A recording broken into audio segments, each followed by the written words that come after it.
This week, the season finale of The Bad Batch is breaking my heart. Am I too excited about getting my heart broken? Maybe.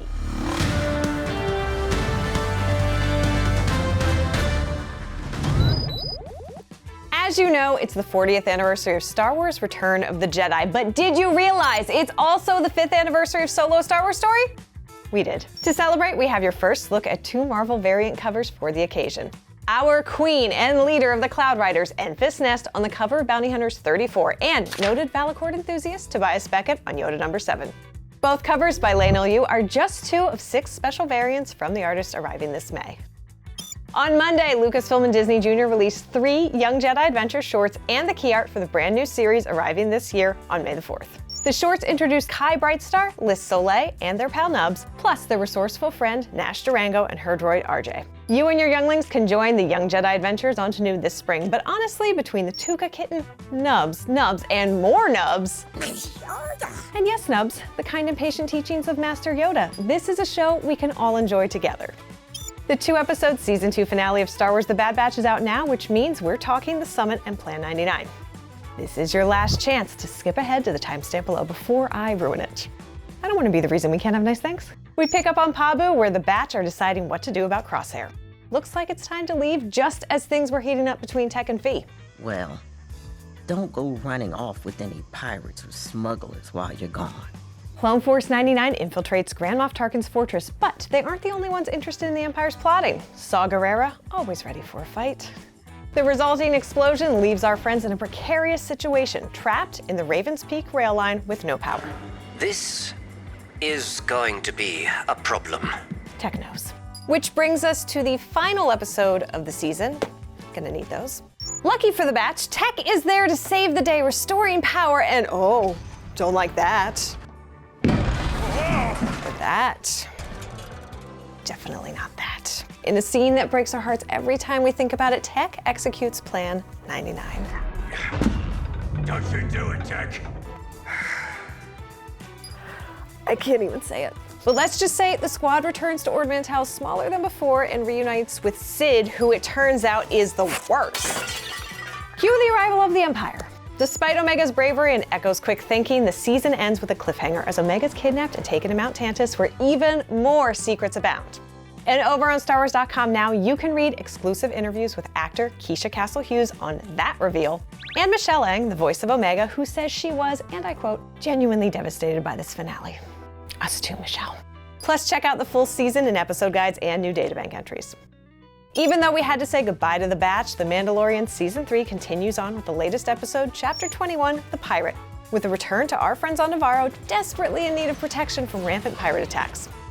These guys again. Watch the latest chapter for yourself now, streaming only on Disney+.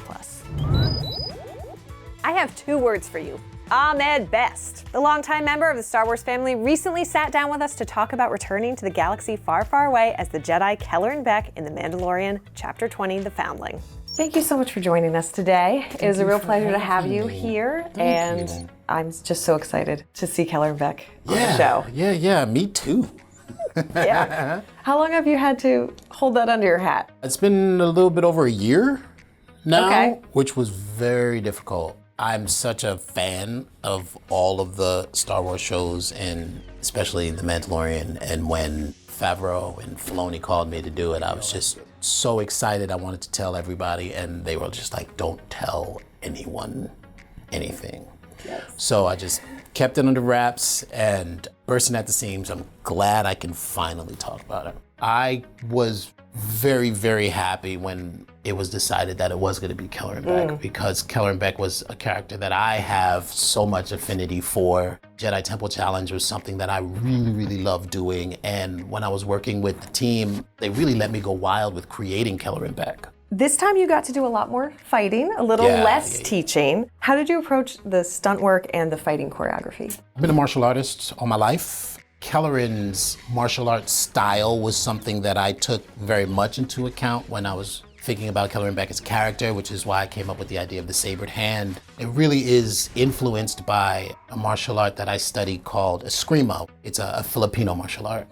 Kelleran, I always saw as a journeyman martial artist because I've been a journeyman martial artist. You know, I'm a black belt in jiu-jitsu, black belt in karate, and I teach Eskrima, and I've studied a lot of Japanese weapons as well. So I wanted Kelleran to have this style that Bruce Lee called the style of the unknown. I really like that he was inspired by whatever he was presented with.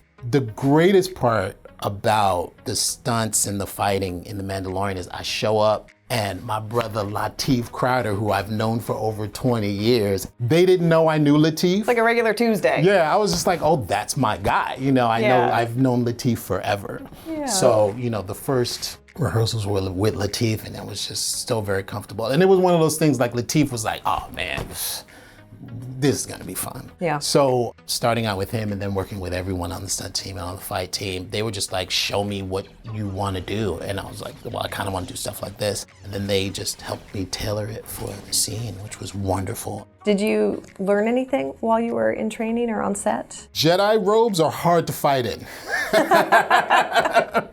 So there was a couple of times where I was just like slipping and falling on the cloaks. But after a while, I was just like, oh, okay, let me just make sure that I don't slip. I can look cool while I'm doing this. Yeah. What does it mean to you for your character to play such a vital and pivotal role in The Mandalorian storytelling? It's really big for me because the thing that I loved about Jedi Temple Challenge is Kelleran Beq was an educator who wanted to be an educator. I'm an educator, and I'm really big on education, especially education for young people. Kelleran Beq is like, I'm teaching today, and I'm excited about teaching today, and I'm excited to see what these young people have, and to see how I can contribute and make them into Jedi versions of them. And so with Grogu, I think Kelleran has that exact same thing. He kind of feels as if he's responsible for all of these young people at the academy. And when, you know, Order 66 goes down, they are going right at the heart of who Kelleran Beq has become. It's kind of heartbreaking when he finds Grogu, and Grogu, he believes, is the only one left. So he's broken. He's a heartbroken individual. And regardless of whatever is going to happen, he's going to save this one. With Grogu, everyone has fallen in love with this character. What was your reaction when you actually got to see Grogu, your scene partner, on set? I worked with Yoda, right, a lot. Watching the artistry, like Frank Oz is an artist to the highest degree. And watching Yoda come alive through Frank Oz was something incredibly special. Seeing that same artistry being put into Grogu was just as special, because the care and the love and the attention, the focus, and the pride in bringing Grogu to life is an art form. And then magically, as soon as you say action, all of a sudden this is a living, breathing actor that you're working with. And I thought it was wonderful. And it kind of brought me back to the Frank Oz Yoda days, which was just amazing. Yeah. Well, we're so glad to have you back. Thank you so much for your time today. Thank you. Truly a joy. That's it for this week, but for more on these stories and other news from around the galaxy, check out StarWars.com. And be sure to join us right here for This Week in Star Wars every Thursday. Thanks for watching, and may the Force be with you.